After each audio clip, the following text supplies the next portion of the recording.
केना के जीवो हम गे तू डाके जेभी गम गे केना के जीवो हम गे तू डाके जेभी गम गे यतने बतलाई दे रहबे कौन देश में तोरा ससुराल अइबो पागला के भेष में हम मिले अइबो पागला के भेष में केना के जीवो हम गे तू डाके जेभी गम गे केना के जीवो हम गे तू डाके जेभी गम गे यतने बतलाई दे रहबे कौन देश में तोरा ससुराल अइबो पागला के भेष में हम मिले अइबो पागला के भेष में।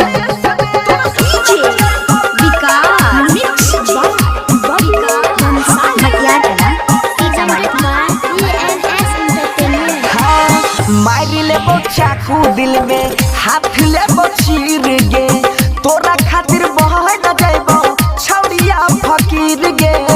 छौरिया फकीर गे मारी लेबो चाकू दिल में हाथ लेबो चीर गे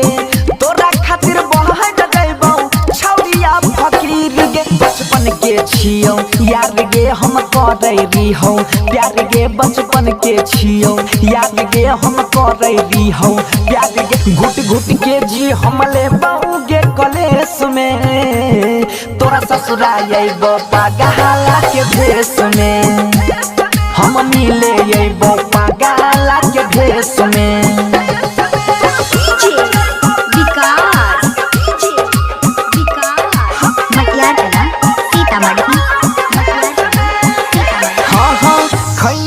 क्रिया छौरी देन रिहिया असगे